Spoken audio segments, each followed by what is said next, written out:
You know, I woke up happy, rested, excited for the day to unfold. The finals had the quarterfinals, the chance to see the semifinals be set up will just quickly turn into one of the most entertaining majors I've had the opportunity to catch live.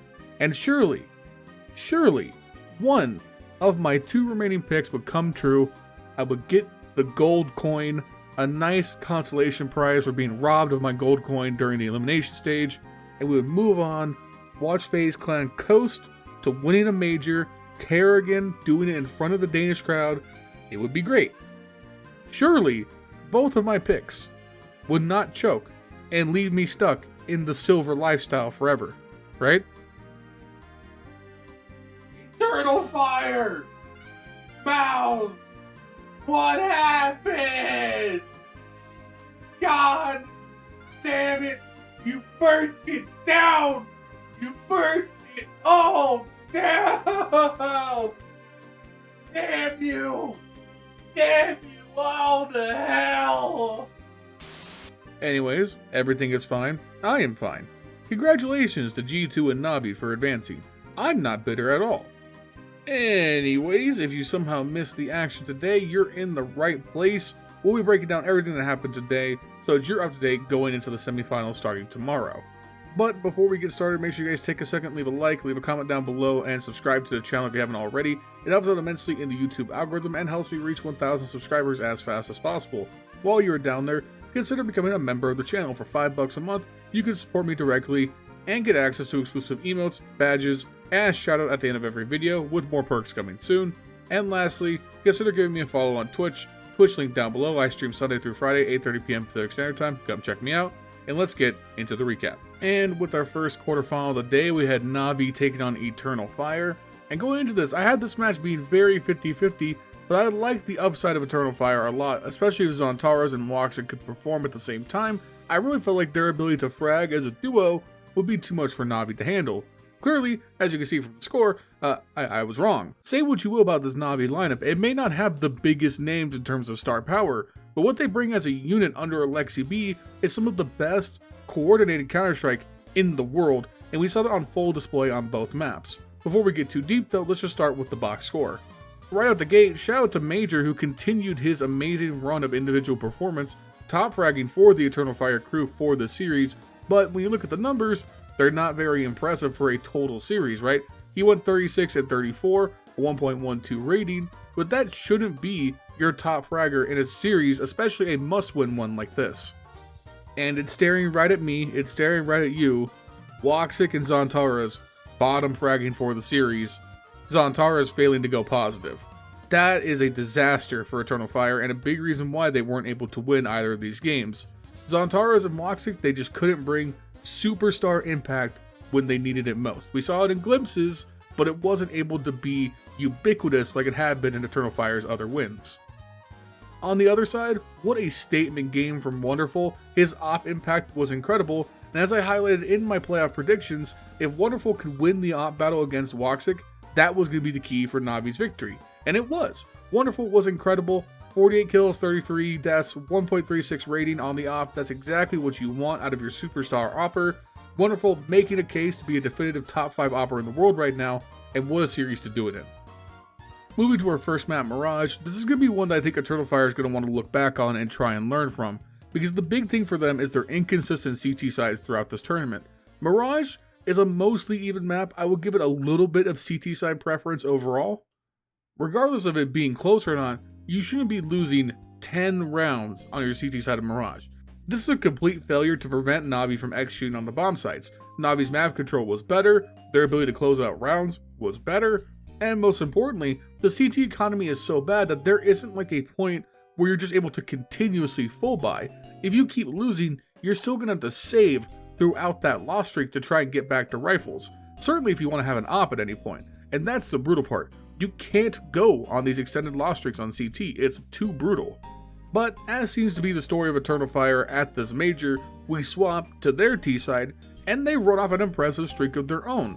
They close the CT half by winning that round, they jump out, win the T pistol, they run 4 off of the back of that, they lose 1 comeback around to Navi, then win the next 5 straight, leading us to a point where they're up 12-10. And another story of this major for sure is Eternal Fire's inability to finish games. They get to map point quite frequently, but they allow way too many overtimes. Navi strikes back, takes the last two, forces overtime, and then Navi are in total control for the overtime. They win 4 of 5, they're very comfortable, they let nothing go on Eternal Fire's T side, and then calmly just walk out, win the next two on their T side, and take a 1-0 map lead. But hey, not a disaster, it was a close game, Eternal Fire could have easily won it, no big deal, you're in this. Let's go to map 2, let's go to Inferno, let's see what you can do. And we open up Inferno, and things immediately are much more competitive. We would see a 6-6 half with Eternal Fire on the T side, keeping themselves right in it, taking rounds when they need to, not allowing Navi to get too much control and run off too many rounds. But the problem signs were already there. We end the first half with Woxic on 5 kills, Zonterra's on 7. Meanwhile, you've absorbed a huge knockout punch from Navi. Wonderful, with a 20 kill first half that only nets them 6 rounds? This is huge. The door is open. If you can stop Wonderful, you can win this game. We swap sides, and Eternal Fire, they simply were not able to control the map. They let Navi do whatever they want. Alexi B was just calling immaculate strats. And you know, listen, Woxic, he has a better second half. 13 kills, that's great. Zontarez, missing 5 kills on the second half. And keep in mind, Wonderful only gets 1 kill on the T side for Navi. 1. He ends the game with 21 kills. So you have Wonderful, the best player on Navi, out to lunch, a non-factor, and Woxic stepping up when the team needs it, and you couldn't convert. You lose the first 4 straight. You gamely take back the next 2. But at that point, the deficit is too much with the CT economy. Navi takes 3 of the next 4, and guess what? Your tournament is over. At the end of the day, Eternal Fire got bit by the fact that their 2-star players are inconsistent, namely Woxic. Zontarez, listen man, this was your first bad series at the tournament. It came at the worst time. It is what it is. But that's the story of Eternal Fire. It's inconsistency. And with that, Navi advance, my pick'ems get thrown in a wood chipper, but there's still hope. One more series. I just need 1 correct prediction to get my gold coin. And I'm feeling good. Mouz, coming off the 3 days of rest, dominant in the elimination stage, G2 looking shaky, only here off of a miracle from God when James PC crashed. I like my odds. Wait, what's the scoreboard? Why does it say G2 120? Son of a bitch! Anyways, if you want the TLDR of what this series was, you know that meme of Jared Allen from the Cleveland Cavaliers last year in the NBA playoffs where he said the lights were too bright? It's that. The amazing core of Torji, Brolin, Zershin, backed up by Yimfat and Shuhei, that absolutely dominated the elimination stage, was just not the same beast today. Admittedly, Brolin, he showed up. Torji did pretty good. Everyone else, just not good. Zershin was out to lunch. He was the missing piece that made the difference in a lot of rounds. And on the other side, it has to be said, Nico, the god, the best rifler in the history of Counter-Strike. He showed up when his team needed it most. He top frags the server for the series. What a dominant performance. 39 kills, 1.5 rating, 100 ADR. Just what a monster when he absolutely needed to be. We open up on Inferno. Hooksy nearly has a miracle 1v4 clutch in the pistol, but G2 wastes no time. They win the force buy on the second, putting Mouz on the back foot, and starting a string of saves that Mouz never recovers from during the first half. And meanwhile, G2 would dominate the map control for 7 straight rounds. Their nade usage was perfect. They shut out B entirely so that Mouz could take no space. Mouz were backed up into the bomb sites and forced to play retakes. And in those situations, G2 was just clinical. They took their space, they took their trades, they took the bomb sites, and left no room for Mouz to get back in it. And even when Mouz gamely came back to win 3 straight, try and recover some momentum and keep it to an 8-4 half, it didn't matter. G2 would end the half on a win the pistol, take the next 2, before Mouz mounted any kind of comeback. And admittedly, it looked pretty good. Listen, you take 4 straight T rounds on Inferno at any point, that's gonna look pretty good. But you just ran out of gas, And the moment G2 were able to get around and establish some economy on the CT side, it was over. And I really think we started to see the nerves come out from Mouz, especially in these late game situations, these post plants. They felt nervy. The peaks didn't feel efficient. Meanwhile, G2 was very calmly going about their CT side retakes like it was just FPL. They would take the swings together, they hit immaculate crossfires, and they made Mouz look silly. And things will get more silly and goofy as we move to Vertigo, where frankly, Mouz failed to show up at all. Roland, Torshi, great.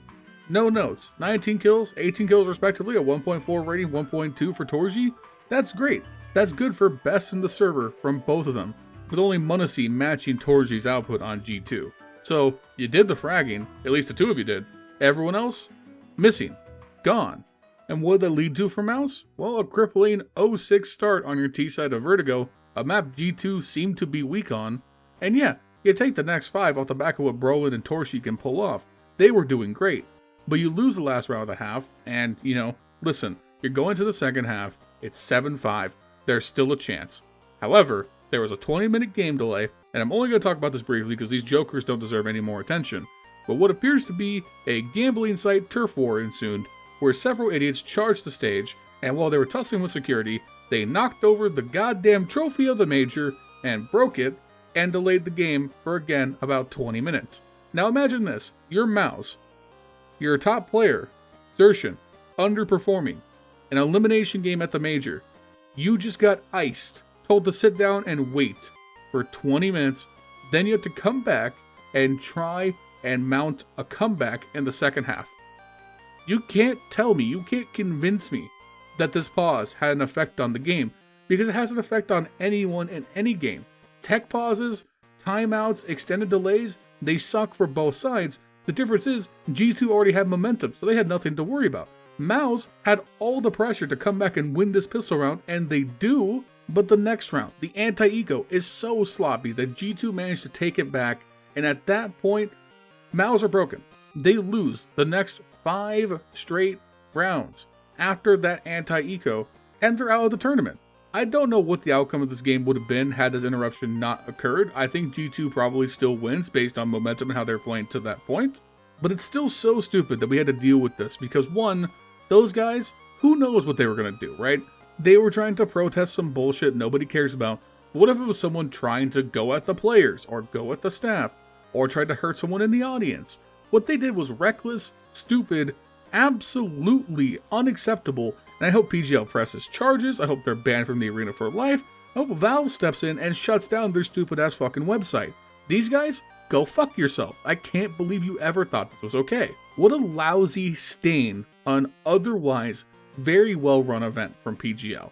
Yes, there's been tech delays, tech issues, but the stuff they've handled in the arena has been fine. The games have been incredible, and to have this happen to disrupt all that, it's just stupid.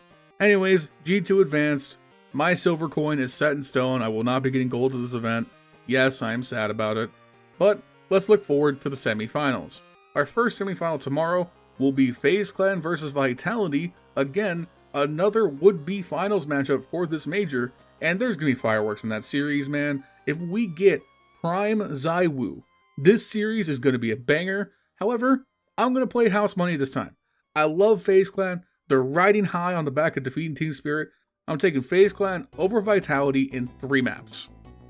As for our other semifinal, we have Navi versus G2, which has the potential to also be an incredible banger. I will add this context though. Going back to December of last year, Navi have won every single match and series against G2.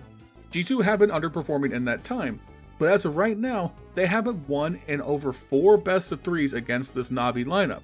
So, I'm going to play the odds here. I think Navi will win. However, the storyline of G2 beating Navi, going to the finals to potentially play Kerrigan and FaZe, Kerrigan versus Nico, the former teammates now in the major finals, that sounds so good. So I want G2 to win, but I think the numbers favor Navi. I'll take Navi in 3 maps. Anyways, that's all I got for today. Let me know if your pick'ems are ruined in the comments down below. Shout out to my channel members, Furley, Justin, and Jesse. Wouldn't be here without you guys. I love you immensely. Make sure you guys like, comment, subscribe. Consider becoming a member as well for $5 a month. Helps me out directly. Other than that, I'll see you guys tomorrow with another recap. Peace.